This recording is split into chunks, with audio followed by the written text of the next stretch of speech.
وأصلي وأسلم على نبينا الكريم محمد وعلى آله وأصحابه ومن تبعهم بإحسان إلى يوم الدين.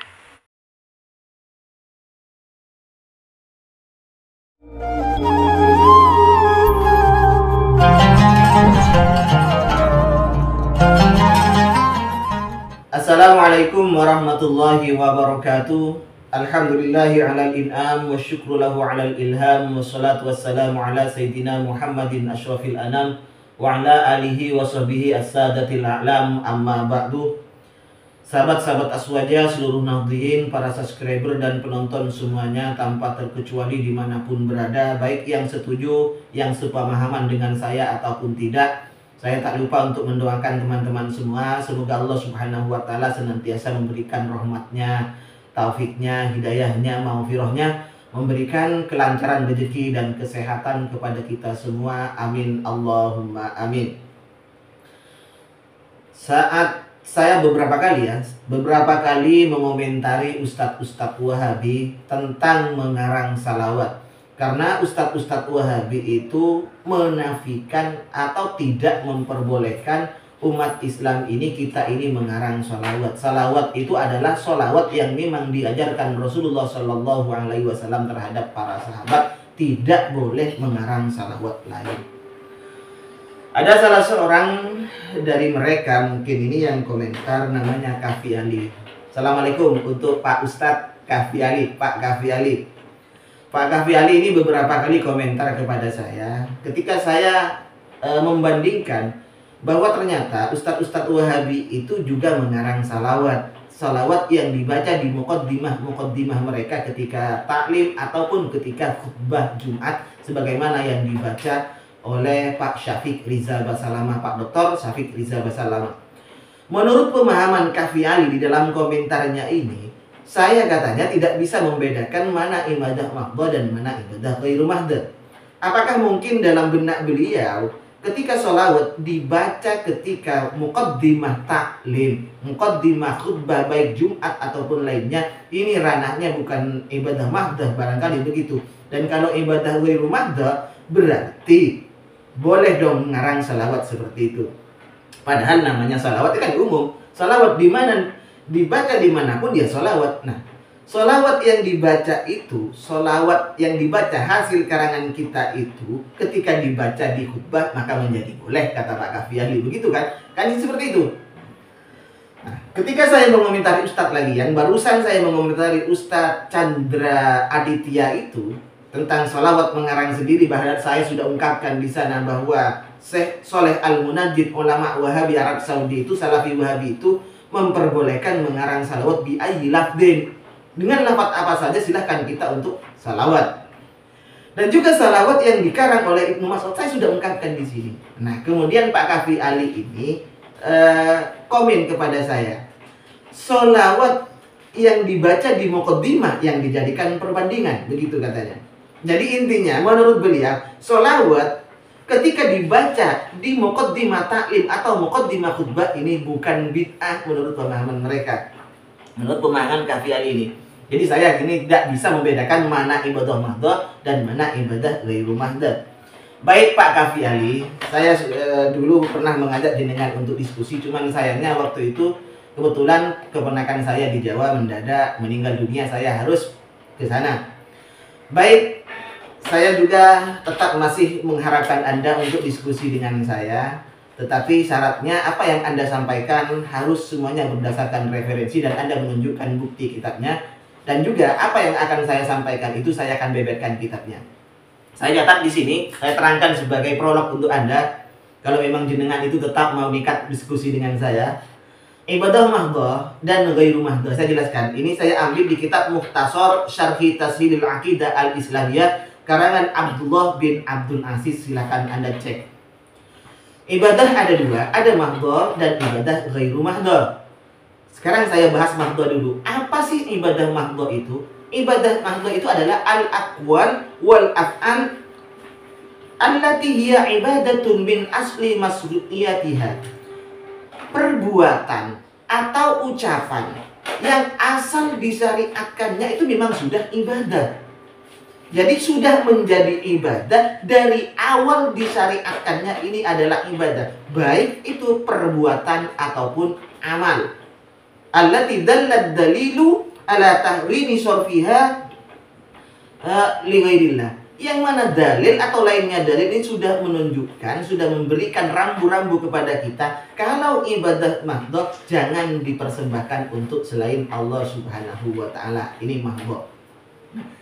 Mahdhah ini dibagi lagi menjadi 4. Yang pertama qalbiyah, yang kedua qauliyah, yang ketiga badaniyah, yang keempat maliyah. Ibadah mahdhah yang qalbiyah, yang bangsa hati, ini masih dibagi 2 lagi di dalam kitab tersebut, yaitu i'tiqadiyah dan amalul qalbi. Keyakinan, i'tiqad kita misalnya percaya Allah itu satu, Allah itu esa, Allah itu ada, Allah itu bersifat qidam baqo dan selainnya. Ini adalah i'tiqadiyah, ibadah mahdhah yang i'tiqadiyah. Yang bangsa qalbiyah, i'tiqadiyah. Kemudian qalbiyah yang bangsa amalul qalbi itu apa diantaranya? Al-mahabbah, al-khawf, rasa cinta terhadap Allah, rasa cinta terhadap Nabi, kemudian rasa roja, mengharap, kemudian khauf. Ini termasuk ibadah mahdhah qalbiyah yang amalul qalbi. Nah, qalbiyah. Yang kedua, ibadah mahdhah itu ada ibadah mahdhah qauliyah yang ucapan. Ibadah mahdhah yang qauliyah, yang bangsa ucapan. Contohnya zikir terhadap Allah Subhanahu wa taala, membaca Quran, taklim, mengajar. Ini juga khutbah, ini juga ibadah qauliyah termasuk di dalamnya. Jadi di sini ibadah qauliyah apa? Ibadah qauliyah contohnya itu adalah qiraatul Quran, wa dzikri dan taklim. Itu Pak. Yang qauliyah.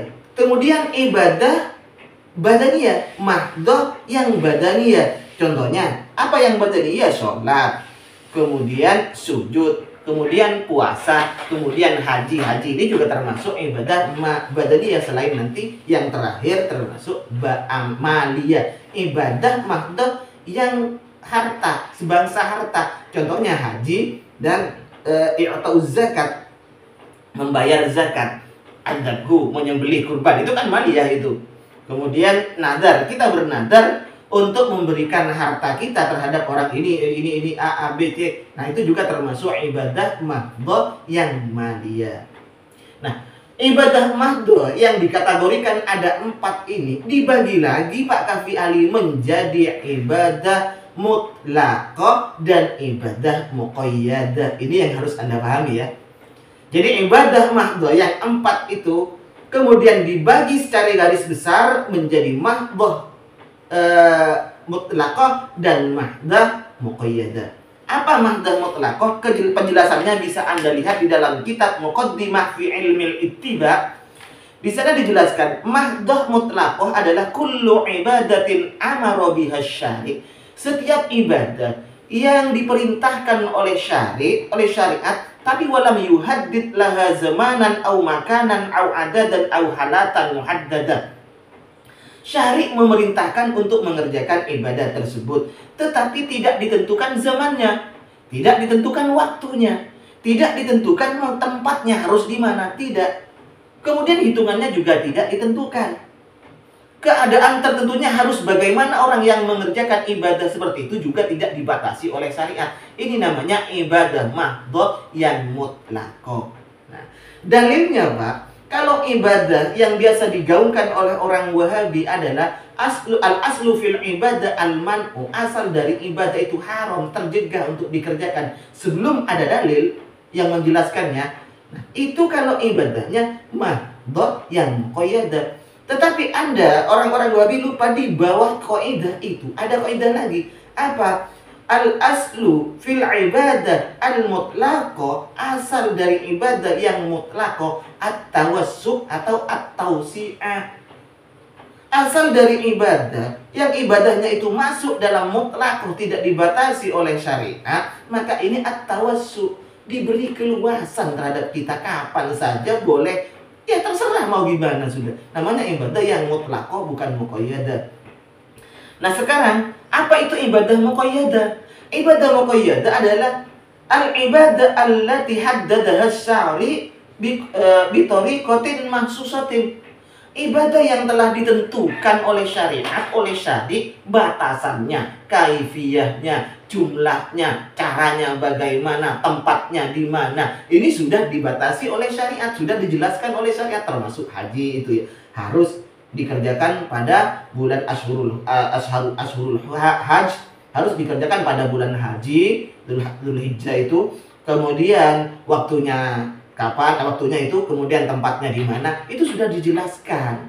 Sholat zuhur berapa rakaat, sholat asar berapa rakaat, dan puasa itu sudah semuanya sudah dihaddadah syari, sudah ditentukan oleh syariat, kaifiyahnya, caranya, tempatnya, semuanya sudah ditentukan oleh syariat. Berbeda dengan ibadah mutlaqah. Nah, untuk ibadah yang muqayyadah ini, maka kaidahnya para ulama mengatakan al aslu fil ibadah al man'u, asalnya ibadah memang terlarang, Pak. Beda dengan muqayyadah.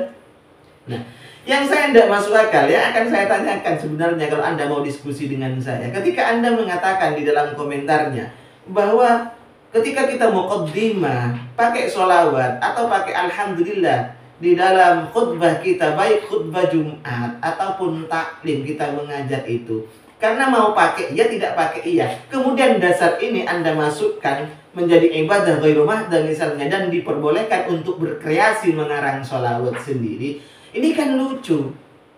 Lucunya gimana? Kalau ini saya pakai untuk logika Anda juga, setiap sesuatu yang tidak memang dibatasi oleh syariat kemudian dikerjakan, ngaji di situ misalnya. Tapi kenapa orang-orang Wahabi ketika kita mengerjakan maulid misalnya, maulid ini bukan ibadah mahdoh kan? Bukan ibadah mahdoh maulid ini. Ketika kita ngaji di acara maulid, ketika kita baca salawat di acara maulid, kenapa kok diharamkan oleh orang-orang Wahabi? Itulah sebagaimana kita ngarang salawat pada saat taklim atau pada saat khutbah Jumat, kemudian oleh orang-orang Wahabi ini diperbolehkan ngarang salawat di saat itu. Kalau ngarang salawat di mana yang tidak boleh? Ketika duduk seperti ini saya ngarang salawat yang tidak boleh, atau ketika diamalkan. Padahal ini adalah ibadah kalau maulidnya itu ibadah ghairu mahdoh. Tetapi kalau taklim, khutbah, ini malah ibadah mahdoh, Pak Kahfi Ali. Mohon maaf untuk Pak Kahfi Ali, ini sekedar dulu prolog untuk Anda kalau Anda tetap ingin diskusi dengan saya. Sekali lagi, saya mohon untuk Pak Kahfi Ali ini, kalau Anda mau diskusi dengan saya untuk mempertanggungjawabkan apa yang Anda katakan, Anda harus menggunakan referensi yang jelas. Ini kitabnya yang Anda sampaikan. Tanpa kitab, tanpa referensi, dalil, baik Al-Quran, hadis, tafsir, atau suruhul hadisnya, atau minimal pendapat ulama, saya tidak mau. Kalau hanya mengadu pikiran itu bukan diskusi, itu namanya bukankah kita qala Allah qala Rasul, atau paling tidak qala ulama. Begitu ya Pak Kahfi Ali. Mohon maaf sebelumnya. Wa akhirul minni, assalamualaikum warahmatullahi wabarakatuh.